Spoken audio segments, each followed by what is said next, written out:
com mais um programa Diálogo em Comunidade, uma produção do Comunica 15, um programa semanal que vai ao ar todos os domingos, às 8 horas da manhã, e é uma alegria muito grande ter você aqui conosco.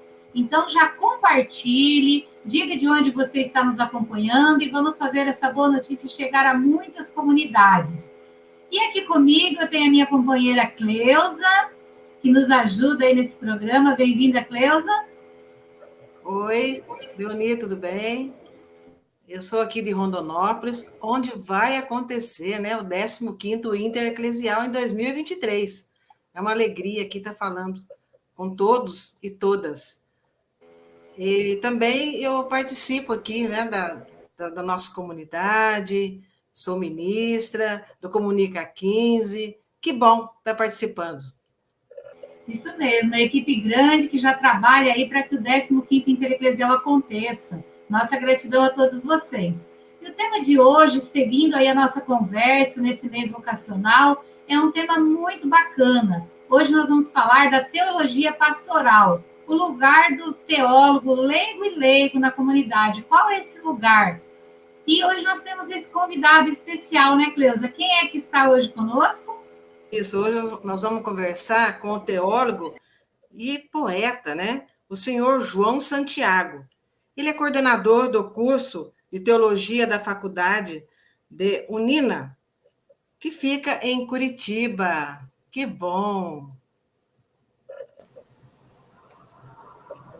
Bem-vindo! Obrigado, Cleusa. Boa noite, Leoni. Boa noite a todos vocês. É uma alegria enorme poder estar com vocês aqui. É um tema importantíssimo, atualíssimo. Eu quero, inclusive, agradecer, mas parabenizar vocês pelo tema, por falar. Isso, a gente precisa falar mais sobre isso. É uma alegria enorme estar com vocês aqui. Nós que agradecemos, João Santiago, né, esse nosso poeta aí das comunidades, grande teólogo das bases.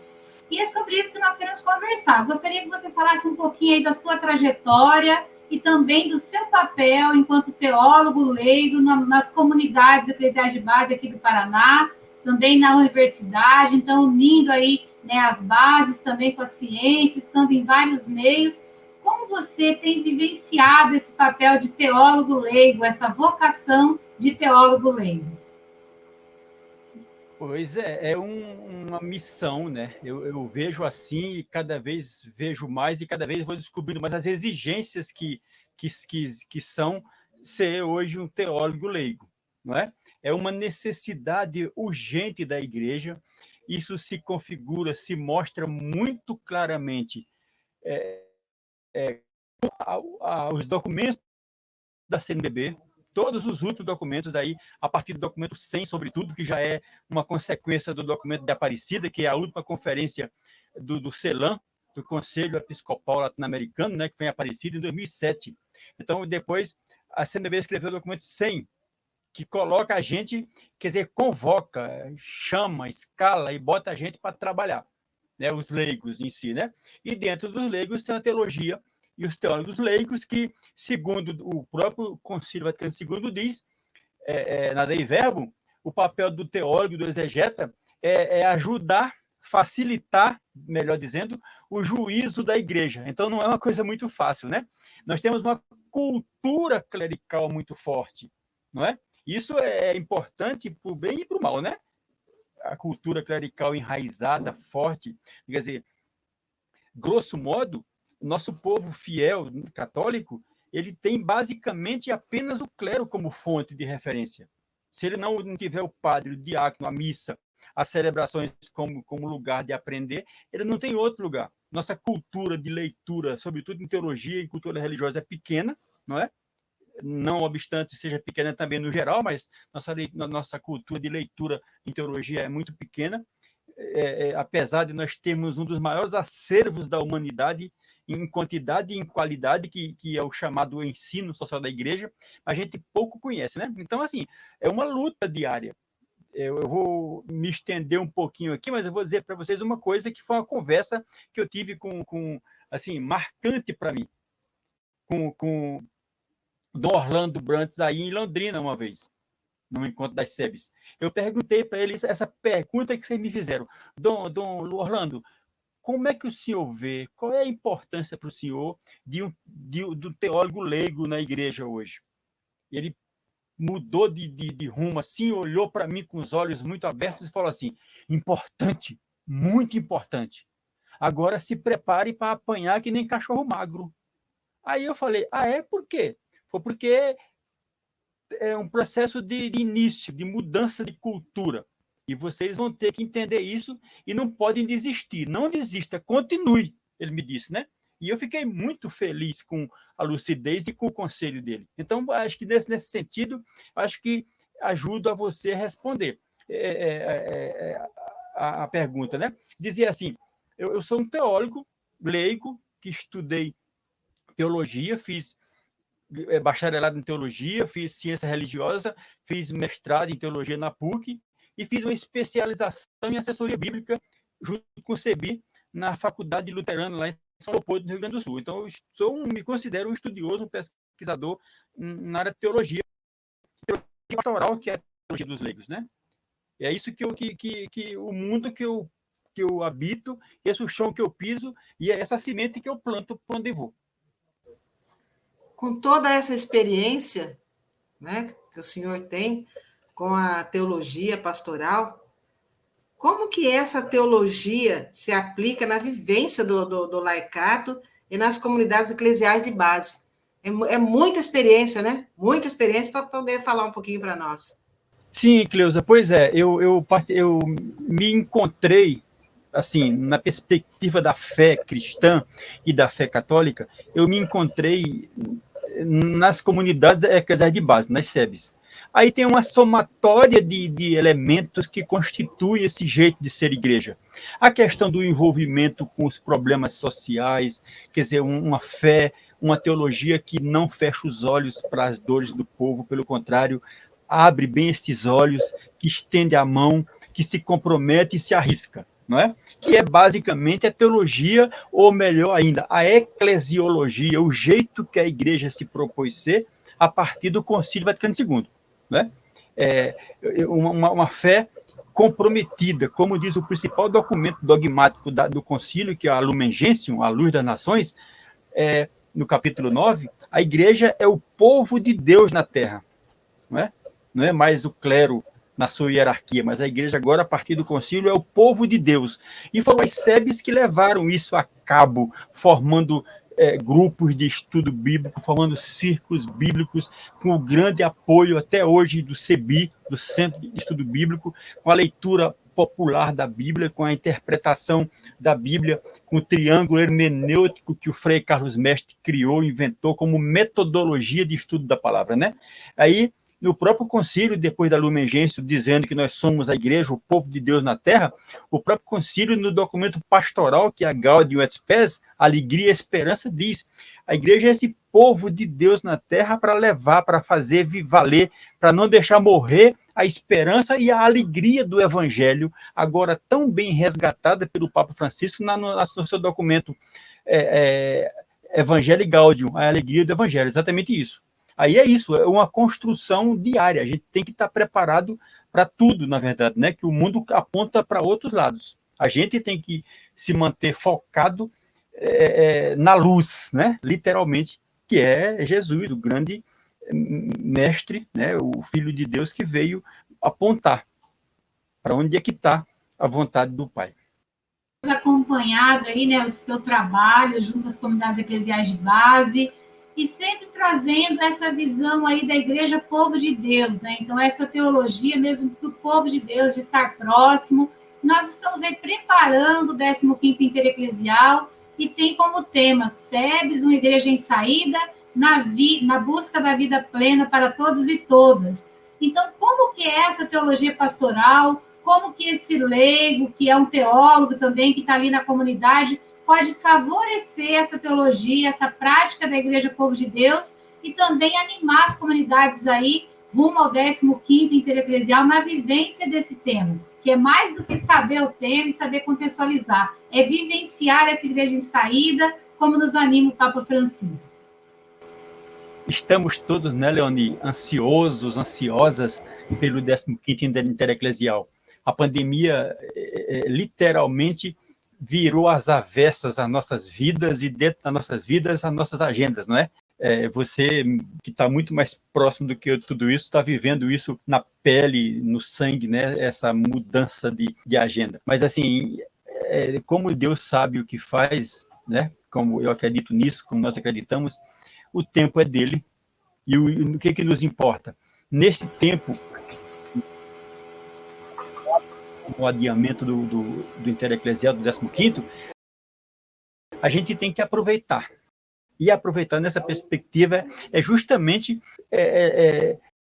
perceber, porque grande parte de nós não percebeu ainda, a urgência, a necessidade e a importância de a gente construir, e eu digo assim, criar, porque ela não foi criada, uma teologia leiga, que parta da vida, que parta do dia a dia, que parta do cotidiano da gente, uma teologia cotidiana. A teologia clerical tem uma importância enorme e dá a sua contribuição, mas não basta, não é? A maioria absoluta aí, 90% do povo católico, por exemplo, é leigo, né? Formado de leigos e leigas. A igreja é laica nesse sentido. O Estado é laico, a gente tem que se preparar para daqui a pouco ter que defender isso, que está difícil hoje. O Estado como uma instituição laica que não pode dizer esta ou aquela religião é melhor. Isso é hoje um crime perante a lei. E é papel nosso, homens e mulheres do nosso tempo, cristãos e cristãs, de se arriscar, de defender isso. A questão, duas colunas que sustentam a fé cristã, sem elas a gente não se mantém em pé. A justiça e a liberdade, não é? Então tem que ter liberdade religiosa, tem que garantir essa liberdade. Isso é um caminho para garantir a justiça. E o 15º Intereclesial certamente vai exigir de nós mais estudo, mais reflexão, mais partilha. A gente precisa fazer a cada dia ou começar a fazer mais sistematicamente aquilo que foi a proposta belíssima do Concílio Vaticano II através do Papa João XXIII. Uma volta às fontes, uma refontização. E essa fonte é a palavra que não se esgota. E a gente precisa criar uma chave hermenêutica interpretativa que nos ajude a entender qual é o nosso papel, a nossa missão nesse tempo histórico tão exigente. Não é? É fácil? Não é, mas nunca foi fácil. É só olhar.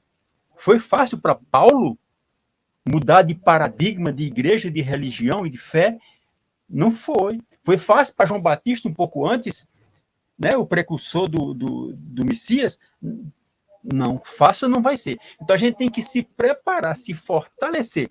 E o povo inventa as coisas, como diz o Paulo Freire, na sua inventividade. O povo aqui no Brasil inventou esta frase profética, que para mim é uma das construções cristãs mais bonitas, mesmo que talvez inconsciente. Ninguém larga a mão de ninguém. Que bom, né? A gente ouvir aí você dizer para a gente uma frase que parece comum, mas que traz uma grandiosidade para esse momento que nós vivenciamos, né? Não soltar a mão, construir um caminho. E nessa construção do caminho, a gente vê que você está sempre assim, se atualizando e também trazendo luzes para a nossa comunidade. E agora você está lançando um livro, né? A Teologia Pastoral, Arte do Segmento do Discipulado Leigo e Leiga. Então, isso é muito bonito, né? Essa arte do discipulado do leigo e da leiga. E eu queria que você falasse, então, para a gente um pouquinho sobre esse livro, também como que a gente pode adquirir, e que as nossas comunidades depois possam também fazer essa leitura tão importante nesse momento. Olha, Eliane, muito obrigado pela oportunidade. Gente, olha só, eu tenho 7 livros de poesia publicados. Esse é meu primeiro livro de teologia, né? E aqui eu trago justamente uma reflexão a partir da vida, do estudo, da pesquisa, das experiências de um teólogo leigo, né? Que ama a igreja, mas que não fecha os olhos para suas fragilidades, para suas, como diria o Marcelo Gleisi, para suas assimetrias, né? Marcelo Gleisi não gosta de falar de defeito nem de erro, ele fala de assimetrias. É um grande cientista brasileiro. Então, eu escrevi esse livro com esta preocupação, com esta vontade, assim, de conversar com as comunidades, com as lideranças, com os coordenadores da igreja, mas com todo mundo, com os cristãos, principalmente aqui, das pastorais. Porque, assim, nós temos uma questão gritante, e o pensamento central do livro é este. Faço uma pesquisa e faço uma exposição das principais pastorais da igreja, o que elas fazem, a importância dela. As pastorais são os braços, as pernas e os olhos da igreja no mundo, né? E parto muito do grande teólogo João Batista Libânio, que tem um livrinho chamado O que é Pastoral. Aí ele responde assim: pastoral é a ação da igreja no mundo. Eu, como iniciante de teologia, fiquei feliz e fiquei, puxa vida, que coisa bonita, já sei o que é pastoral, é a ação da igreja no mundo. Aí quando virei a página, o Libânio fala assim: que igreja, que mundo. Aí eu falei, lascou, né? Mas enfim, eu estou dizendo nesse livro basicamente isso, a partir de tudo que diz aí, ou de grande parte do que diz o Papa Francisco nos seus documentos, a CNBB e as conferências episcopais latino-americanas do CELAM, eu estou dizendo isso. Nós não temos, na Igreja Católica, uma teologia pastoral. E aí é que reside grande parte da nossa dificuldade de fazer profecia na própria igreja. O que nós temos é uma concessão da teologia clerical. As pastorais e os líderes de pastorais, grosso modo, podem fazer apenas aquilo que o clero manda ou deixa fazer, né? E isso é um clamor do Papa Francisco, na Evangelho Gaudium, na Gaudete et Exultate, na Laudato Si, e assim, praticamente na obra dele inteira. É a CNBB, no documento 100, documento 107 dos leigos, praticamente dizendo, vocês não vão se mexer, vocês não vão agir, assumam o batismo de vocês, né? Então, esse livro é para dizer um pouco isso. Busquei a linguagem popular, a linguagem pastoral, e está aqui dito, né? Por isso que o título está aqui. Teologia Pastoral, a arte do segmento e do discipulado. O livro é R$35, e com R$7 de frete chega em qualquer lugar do Brasil. A Leoni tem meu contato no WhatsApp, você pode pagar via Pix, eu mando a conta, se for o caso, e ele chega lá, tá bom? Obrigado pela oportunidade. Com toda essa experiência que o senhor tem, com essa vivência de comunidade, né? Qual a mensagem final que o senhor poderia deixar para nós? Eu tenho lembrado muito, Cleusa, de uma frase. Eu não sei por que direito, talvez pela doença do Marcelo Barros esses dias, que me incomodou um pouco, né? Um grande profeta, um grande teólogo. Mas Marcelo Barros, por exemplo, ele é como é que vamos dizer assim? Ele é um guardador de uma daquelas que são uma das imagens, das figuras, das personalidades mais importantes na minha vida de teólogo, de cristão e de poeta também, é conterrâneo meu, lá do Ceará, que é Dona de Câmara. Marcelo Barros ouviu na cabeceira da cama, quase na morte de Dona de Câmara, um importante pedido: não deixe, meu filho, não deixe a profecia morrer. Então, é isso. A mensagem, para mim, cada vez mais necessária. A gente tem que ter coragem de fazer isso. Não perder jamais a esperança. A gente precisa acreditar, ter esperança. Vai passar, não é? A gente vai vencer. A vida sempre vence a morte. Na perspectiva cristã, isso é algo importante que a mim sustenta. Eu venho de uma região pobre, de uma família pobre, né, com muita dificuldade, lá do sertão do Cariri cearense. Fui criado lá bebendo leite de cabra e criei-me com saúde, com felicidade, numa família abençoada. Quer dizer, não me falta nada, né, na vida. Assim, e consigo carregar comigo isso tudo que meu pai ensinou para a gente. Esperança, moral, quer dizer, ética, respeito pela vida em qualquer situação, sempre respeito pela vida, sempre cuidar da vida, sempre cuidar das pessoas. Mas isso, assim, numa palavra que que Dom Aloysio Longscheid disse muito bem num livro que o grupo dele escreveu após a morte dele, que é uma entrevista feita com ele. Não deixem as luzes se apagarem, mantenham as luzes acesas, né? Essa profecia que o Evangelho chama de tocha, não deixa a tocha se apagar. Essa tocha é da esperança, e a gente tem que se esperançar, como diz o Paulo Freire, né? A mensagem é essa, e eu me pego nela todos os dias, não é? Todos os dias. Vamos manter a esperança viva e vamos fortalecê-la, não é? O que nos faz cristãos e cristãs, que nos faz homens e mulheres, é a esperança. Como diz o grande teólogo Jürgen Moltmann, alemão, a esperança é a companheira inseparável da fé. O Jürgen Moltmann diz que é perfeitamente possível encontrar uma pessoa que tem esperança, mas não tem fé. Mas é impossível encontrar uma pessoa que tem fé e não tem esperança. Então, na hora mais difícil da vida dele, no nazismo, quando a família dele foi destruída, assassinada, a cidade dele foi destruída pelo nazismo, todo mundo perguntava, Cleusa e Leoni, uma coisa: como falar de Deus numa desgraça dessa? Aí vem o teólogo Jürgen Moltmann com toda a sua inteligência, sabedoria, experiência e esperança. Ele é o teólogo da esperança. E diz, muda a pergunta: como não falar de Deus num momento como esse? Entendem? É essa a mensagem. Como não falar de Deus num momento como este, de tanta... Eu tenho insistido nisso, de tanta maldição sobre nós, porque nosso país vive sob uma maldição. Quando a morte é banalizada, quando a vida vale menos que as coisas, isso é maldição, em qualquer perspectiva, mas na perspectiva cristã, sobretudo. Era isso. Estendi um pouco, né? Nós que agradecemos imensamente, recomendo a leitura desse livro, já fiz a leitura de outros livros do João, então é sempre uma leitura muito prazerosa e que nos anima aí na caminhada.